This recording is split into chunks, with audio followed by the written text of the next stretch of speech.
তার বাঘ থাকতো? বাঘ, হ্যাঁ, বাঘ পুষতো আর কি, কোথায় এখানে থাকতো। তারপরে নমস্কার বন্ধুরা, আবারও বেরিয়ে পড়েছি নতুন এক অজানা ইতিহাসের খোঁজে। মুর্শিদাবাদের জেলা সদর বহরমপুর থেকে প্রায় 15 কিলোমিটার দূরে বেলডাঙ্গা ব্লকে অন্তর্গত ভাপ্তা গ্রাম। আর এই ভাপ্তা গ্রামেই আছে ভাপ্তা জমিদার বাড়ি। আজকে আমাদের গন্তব্য সেই ভাপ্তা জমিদার বাড়িতে। এই জমিদার বাড়ির প্রতিষ্ঠাতা ছিলেন হাজী আব্দুল আজিজ। ভাপ্তার জমিদারদের জনহিতকর কার্যকলাপ আজও তাদের অমর করে রেখেছে। ভাপ্তা জমিদারির কৃতি ব্যক্তিত্ব ছিলেন হাজী শেখ আব্দুল আজিজ। তারই পিতা উদার পরম ধর্ম সহিষ্ণু হাজী শেখ মহরম আলী সারগাছি রামকৃষ্ণ মিশনকে 1912 খ্রিস্টাব্দে প্রায় 50 বিঘা জমি দান করেছিলেন। হাজী শেখ মহরম আলীর জ্যেষ্ঠ পুত্র শেখ আব্দুল হক ছিলেন অত্যন্ত বিচক্ষণ ও আধুনিক ভাবধারায় বিশ্বাসী। তিনি ভাপ্তায় রেল স্টেশন ও পোস্ট অফিস গড়ে তোলায় ভূমিকা রাখেন। আর হাজী শেখ আব্দুল আজিজ ছিলেন শেখ মহরম আলীর কনিষ্ঠ পুত্র। ভাপ্তায় জমিদারি রাজত্বের প্রতিষ্ঠা করেন হাজী শেখ মহরম আলী। মহরম আলীর পিতা আমির উদ্দিন শেখের আদি বাড়ি ছিল মুর্শিদাবাদ জেলার বহরমপুর থানার অন্তর্গত ভাগীরথীর পশ্চিম তীরবর্তী শাহজাদপুর গ্রামে। শৈশবে পিতামাতাকে হারিয়ে বালক মহরম আলী ও তার ভাই হযরতুল্লাহ শাহজাদপুর থেকে ভাপ্তা গ্রামে তার নানার বাড়িতে চলে আসেন। পরবর্তীতে মহরম আলী এখানেই থেকে যান এবং বৈবাহিক সূত্রে আবদ্ধ হন। জমিদার বাড়িতে বর্তমানে যে ল্যান্ড রোভার গাড়িটি পরিত্যক্ত অবস্থায় রয়েছে, সেটি হামিদ সাহেব তৎকালীন সময়ে 11,000 টাকায় ক্রয় করেন তার নির্বাচনী এলাকায় প্রচারের সুবিধার্থে। আর এই ল্যান্ড রোভার গাড়িটির ঠিক পেছনেই পড়ে আছে পলু অর্থাৎ রেশম পোকা চাষের জন্য ব্যবহৃত একটি বয়লার যন্ত্র বিশেষ, যা বুঝিয়ে দেয় এই জমিদার বাড়ির উত্থানের পেছনে রেশম ব্যবসার কতটা গুরুত্ব ছিল। সূচনা লগ্নে ভাপ্তার শিক্ষা দীক্ষা ও অর্থনৈতিক অবস্থা মোটেই ভালো ছিল না। হাতে গোনা কয়েকজন শিক্ষিত ব্যক্তি ছিলেন। পরবর্তীতে জমিদার হাজী সাহেবদের উদ্যোগে প্রতিষ্ঠিত বিভিন্ন শিক্ষা প্রতিষ্ঠানের দৌলতে এলাকায় শিক্ষা দীক্ষার মান উন্নত হয়। হাজী শেখ মহরম আলী নিজের প্রচেষ্টায় বহু ভূ সম্পত্তির মালিক হন এবং রেশম চাষ শুরু করেন। মূলত এই রেশম চাষের সূত্রে প্রভূত অর্থ সম্পত্তির মালিক হয়ে তার জমিদারির সূত্রপাত ও বিস্তৃতি। মহরম আলী পার্শ্ববর্তী মহুলা গ্রামের ছোট মাপের জমিদার শিবরাম চ্যাটার্জির কাছ থেকে স্বল্প মূল্যে জমিদারিও কিনে নেন। ভাপ্তার জমিদারি শাসনের সূত্রপাত আনুমানিক 1830 থেকে 40 খ্রিস্টাব্দের মধ্যে। জমিদার বাড়িটিও তৈরি করেন হাজী শেখ মহরম আলী। উত্তর দিকের মূল ভবনটি তৈরি হয় 2রা মাঘ 1249 বঙ্গাব্দে, ইংরেজি 1842 সালে। বাড়ির পশ্চিম দিকের ভবনটি, যার নিচতলায় ছিল কাছারি ভবন, সেটি তৈরি হয় 22শে জ্যৈষ্ঠ শুক্রবার 1293 বঙ্গাব্দে, ইংরেজি 1886 সালে। পরবর্তীতে বাড়ির মূল ভবনটি পূর্ব দিকে আরও সম্প্রসারিত করেন হাজী শেখ আব্দুল আজিজ সাহেব 11ই ভাদ্র 1327 বঙ্গাব্দে, অর্থাৎ ইংরেজি 1920 খ্রিস্টাব্দে। হাজী শেখ আব্দুল আজিজ সাহেব জমিদার বাড়িটি আরও অনেক সম্প্রসারিত করেছিলেন। প্রায় 53 বিঘা জায়গার উপর নির্মিত জমিদার বাড়িটি 117 কামরা বিশিষ্ট বলে জানা যায়। জমিদার বাড়ির পশ্চিম দিকে নির্মিত ঘরগুলো রেশম প্রসেসিংয়ের কাজে ব্যবহৃত হতো। পূর্ব দিকে ছিল গোশালা ও আস্তাবল এবং পশ্চিম প্রান্তে ছিল বাঘের খাঁচা ও হাতির জন্য বিশেষ ঘর। জমিদার বাড়িটিকে সুরক্ষার জন্য বাড়ির চারিদিকে সুবিস্তৃত গড় পরীক্ষা খনন করা হয়। এছাড়া জমিদার বাড়ির সামনেই রয়েছে একটি অতিথিশালা, যা এলাকার ফুলবাগান নামে পরিচিত। এই ফুলবাগানের এক প্রান্তে ভাপ্তা বড় জুম্মা মসজিদের পাশে চিরনিদ্রায় শায়িত রয়েছেন হাজী শেখ আব্দুল আজিজ সহ জমিদার পরিবারের প্রয়াত সদস্যগণ। হাজী শেখ মহরম আলীর উল্লেখযোগ্য কৃতিত্বের মধ্যে রয়েছে সারগাছি রামকৃষ্ণ মিশন নির্মাণকল্পে জমিদান। মিশন কর্তৃপক্ষের আবেদনে সাড়া দিয়ে তিনি 1912 সালের আগস্ট মাসে রামকৃষ্ণ মিশনের প্রথম শাখা সারগাছি রামকৃষ্ণ মিশনকে 50 বিঘা জমি প্রদান করেন। তার পুত্ররাও এই মহৎ কাজে তাকে উৎসাহিত করেছিলেন। হাজী শেখ মহরম আলী ছিলেন একজন উদার ও পরধর্ম সহিষ্ণু মানুষ। সে সময় ভাপ্তা গ্রামে একটি মাত্র মসজিদ ছিল, যেটা আদি জুম্মা মসজিদ নামে পরিচিত। এটা ছিল হানাফি সম্প্রদায়ের মসজিদ। হাজী শেখ মহরম আলী নিজ জমিদার বাড়ি সংলগ্ন এলাকায় নিজেদের জমিতে ফরাজি সম্প্রদায়ের জন্য একটি জুম্মা মসজিদ নির্মাণ করেছিলেন। হাজী শেখ মহরম আলীর মৃত্যুর পর তার রেখে যাওয়া জমিদারির শ্রীবৃদ্ধি ও ঐতিহ্য রক্ষার যাবতীয় দায়িত্ব এসে পড়ে কনিষ্ঠ পুত্র শেখ আব্দুল আজিজ এর ওপর। জ্যেষ্ঠ পুত্র শেখ আব্দুল হক জমিদারি বিষয়ে অভিজ্ঞ বা আগ্রহী ছিলেন না। তাছাড়া পিতার মৃত্যুর পরের বছরই শেখ আব্দুল হক মৃত্যুবরণ করেন। তখন পিতার আদর্শ মাথায় নিয়ে শেখ আব্দুল আজিজ জমিদারির প্রসার বিস্তৃতি করেন। মূলত তার আমলেই জমিদারি সাম্রাজ্যের শ্রীবৃদ্ধি ঘটে। জমিদারি বিস্তৃতি করা ছাড়াও শেখ আব্দুল আজিজ এলাকার শিক্ষা, সংস্কৃতি ও আর্থ সামাজিক উন্নয়নে মনোনিবেশ করেন।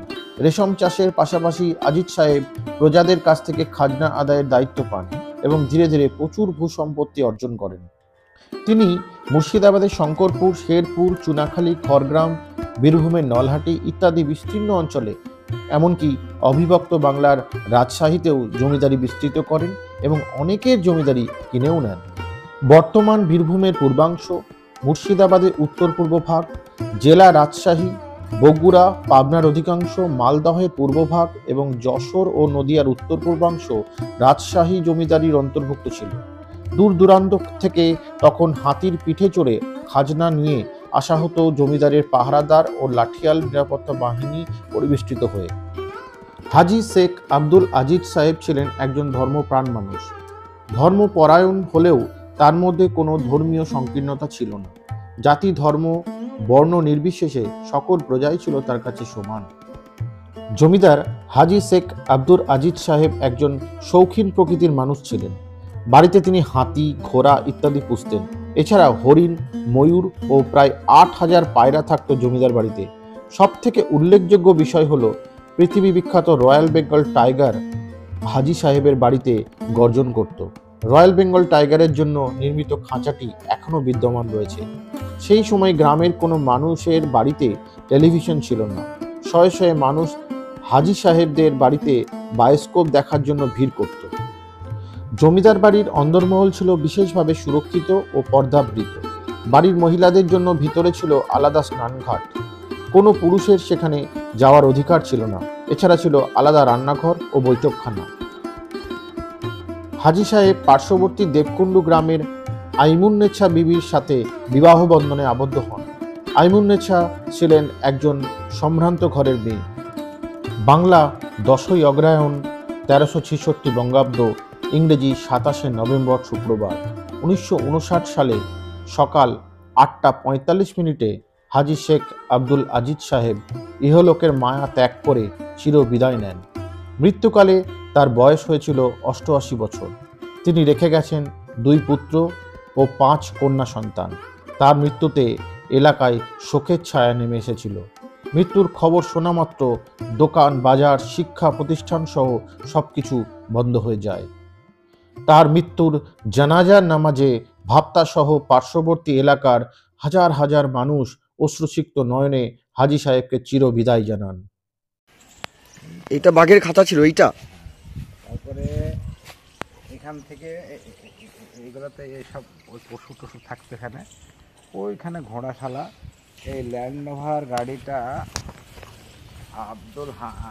হাজী আব্দুল আজিজ সাহেবের ছোট ছেলে আব্দুল হামিদ সাহেব এটা ব্যবহার করতেন এবং আব্দুল রশিদ সাহেবও অনেকদিন ব্যবহার মাঝে সাঝে করেছেন। এই গাড়িতে চড়েই বহরমপুর যেতেন মাঝে সাঝে, বাকি রেলগাড়িতে। এই গাড়িটার গ্যারেজ ছিল এইটা, এই যে সাদা দেখছেন এখানে, এই ঘরটা, এইটা গ্যারেজ। এখন সব পরিবর্তন হয়ে গেছে, আর ঘরটার করেছে অনেক ব্যাপার হয়েছে, অনেক পিড়ি সব চলে আসছে। এইগুলো সব গরু থাকতে এখন আছে, শৌচালয় আছে।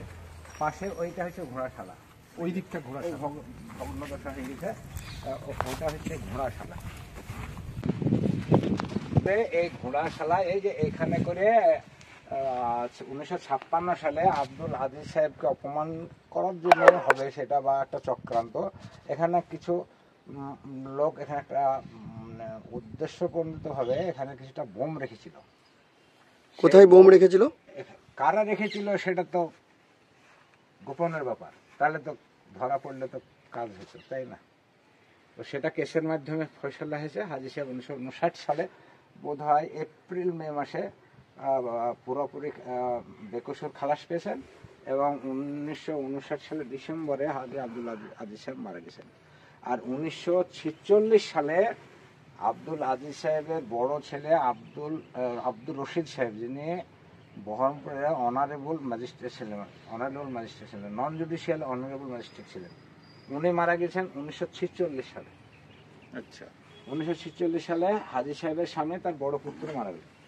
সেই বড় পুত্রের 6 ছেলে এখানে বসবাস করে, এখানে থাকে, ঠিক আছে? আনুমানিক এই যে জমিদার বাড়ি, এই ঐতিহ্যময় যে জমিদার বাড়ি, এটা কতদিনকার? এটা পত্তন হয়েছিল কবে এবং এটা আনুমানিক বয়স কতটা হবে? আমি এই পত্তনের কথাটা বলতে পারবো না, মানে আমি তখন এই জ্ঞানটা আমাদের ছিল না, তাহলেও আমি উদ্ধার করে নিতাম। আচ্ছা, অনেক আগেকার ব্যাপার। এটা কে পত্তন করেছিল? এটা আব্দুল আজিজ সাহেব। আব্দুল আজিজ সাহেবই করেছিলেন? হ্যাঁ, এটা সবকিছু করা মূল আজিজ সাহেবের।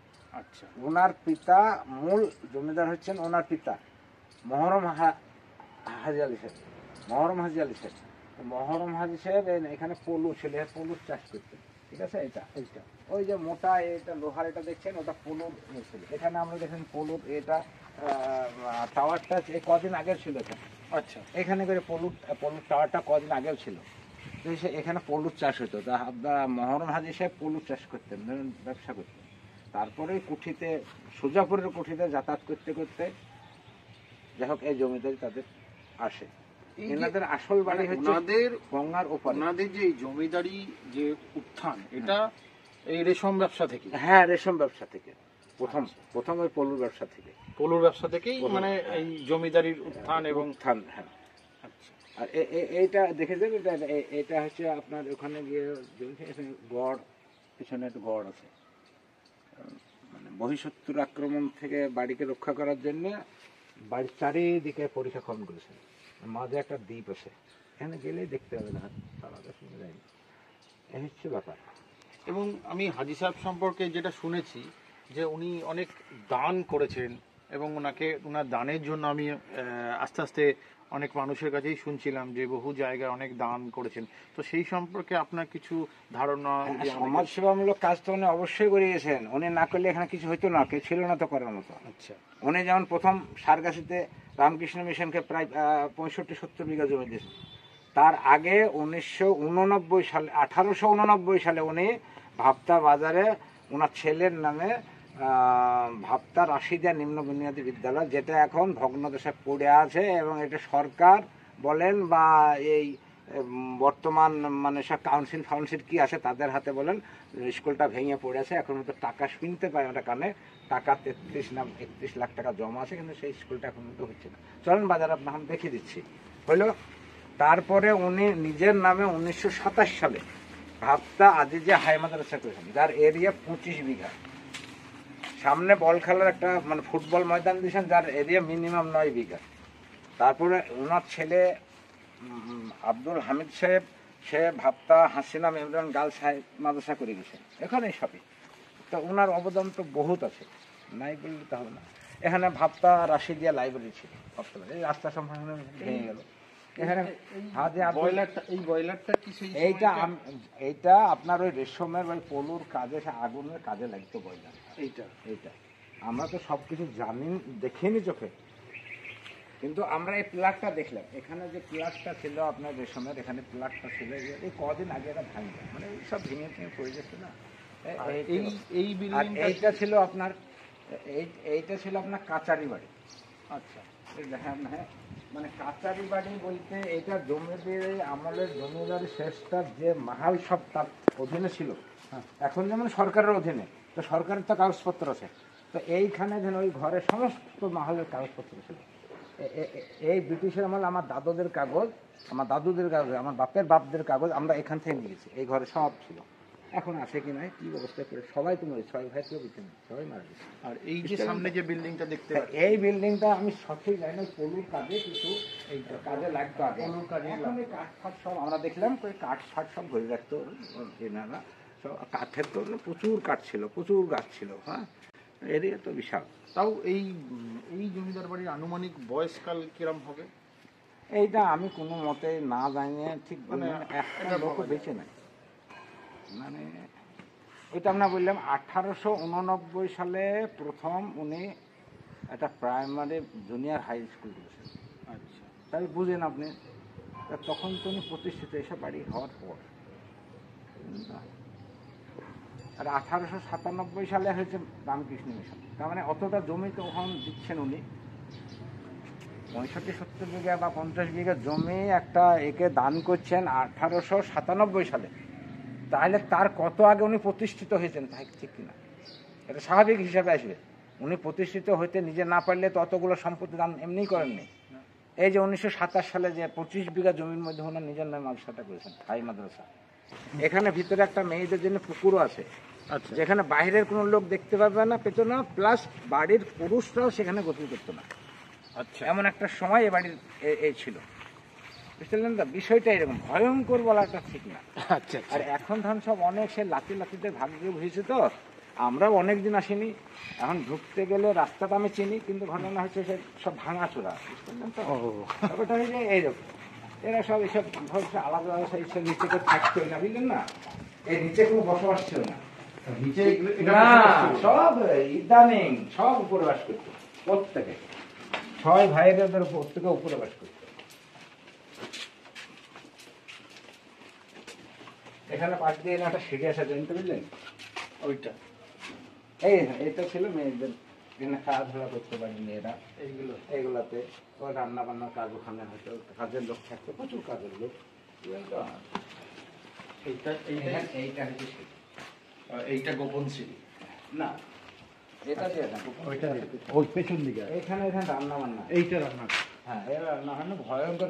এখানে এই চালাতে আমি নিজে রুটি খেয়ে গেছি এখানে, এইখানে। হ্যাঁ হ্যাঁ, এখানে আমি নিজে ওনাদের সঙ্গে বসে এখানে রুটি আমি নিজে খেয়ে গেছি। আচ্ছা মুশারফ স্যার, এইখানে আমি দেখতে পাচ্ছি যে এটা অন্য ধরনের একটি চুলা আর কি। এটা বাংলাদেশে আগেকার ছিল, এই আগেকার হ্যাঁ সে ওই তো আমাদের বাড়িতেও ছিল। এখন তো সব উপরে গ্যাসে বোধহয় মশলা পেশা হতো। এটাকে আপনার জাঁতা বলে, আমার বাড়িতে এখন ওই লোহা পোতা আছে, উদাহরণটাই, হ্যাঁ জাঁতা বলে, যেটা পিসাই করতো।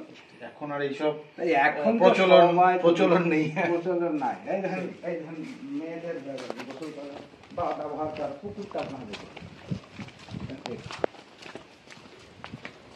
এটা ঐতিহাসিক তো বটে। এখানে যা বড় বড় মাছ থাকতো, আপনার কি বলবো, এই দেখেন এটা মেয়েদের ঘাট বলা হয়, মানে আগেকার বড় লোকদের বা আগেদের ছিল সেই পজিশনে এখানে করে দেখেছেন। এটা এখানে কোনো পুরুষ নামতো না।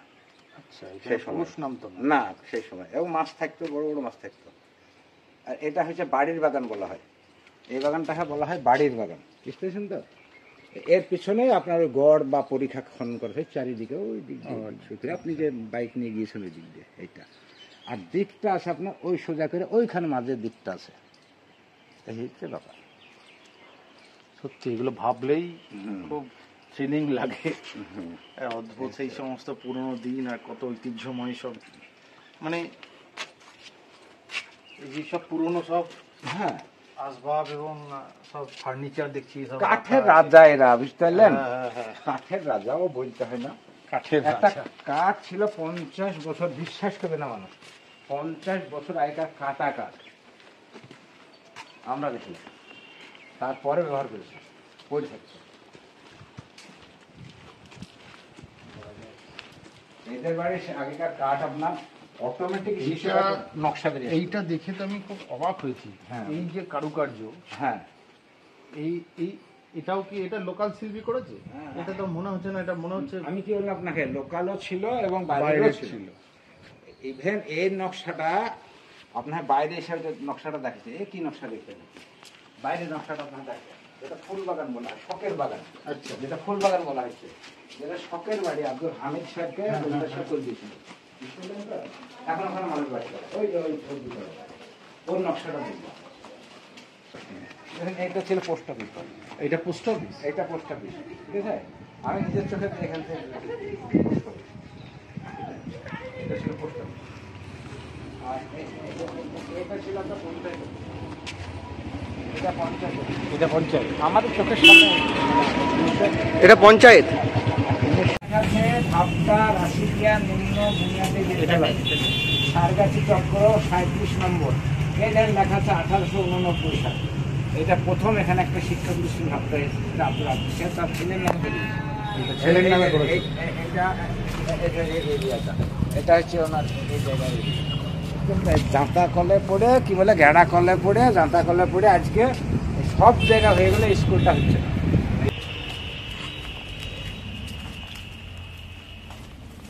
এটা হচ্ছে প্রেস। এই প্রেস, এটা প্রেস, ওইখানে পাট, ওইটা গাড়ি বলে, ওইটাতে পাট ঢুকানো হয়। পাটটা ঢুকে গাড়িটা ঠেলে এখানে নিয়ে আসে, এখানে আসার পরে ঘোরায় তখন এই বেলটা তৈরি হয়। আর ওইখানে কাঁটা, ওইখানে ওজন হয় চক, হচ্ছে চকের মতো সিস্টেম। এখানে এখানে প্রেস করা হয়। হ্যাঁ এখানে press। আপনি এখানে কতদিন ধরে আছেন? আমি রাজমিটার করতে হবে। বহুত দিন থেকে আছি।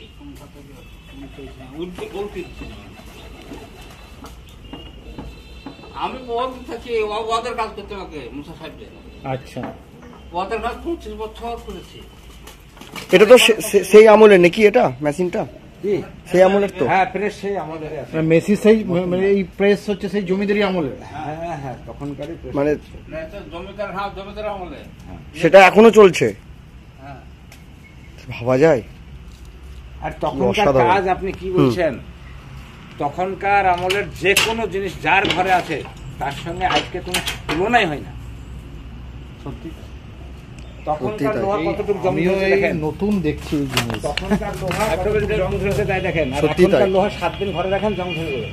এইখানে এই প্রেসটা কোথায় হয়? এইখানে এই তো আপনার দায়িত্ব দেখালাম আপনাকে, দেখুন সবাই। ওই তো গাড়িটা আপনার আপনি বললেন না পাড়া ওখানে ঘরে ওই গাড়িতে, যেটা লক্ষ্য করতে হবে, কথা লক্ষ্য করতে হবে। ওই গাড়িতে, গাড়িটা দিয়েছো, ওই গাড়িতে পাট ভরা হয়, বুঝলেন তো? এই গাড়ির ভিতরে পাট ভরা হয়।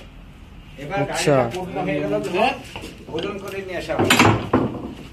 পার বলে আচ্ছা, দিয়ে এই তখন আস্তে আস্তে আস্তে আস্তে উঠবে, মানে ওর চাপ। ওটা এখানে নিয়ে চলে আসে, এই তুলবো, এইটা এই তুলবো, তুলে ওটা ওই টাইট হবে, আরো ভালো করে দেখাচ্ছে। হ্যাঁ জি।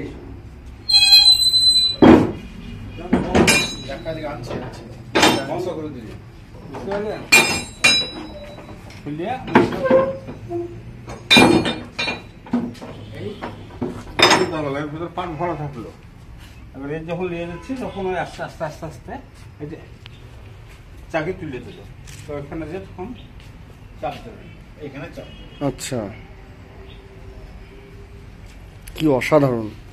এইটা উঠে যাবে, এটা পুরা উঠে এটা এসে হ্যাঁ, প্রেস করবে। অতদূর যাবে না, যাবে না। পাটটা নিয়ে মানে এসে- পাঠের যে পাটটা এখানে ঠিক এখানে ঠেকবে, ওই কাল থেকে তখন দেখছে চাপ হবে। ওই যে যখন দেখছে তখন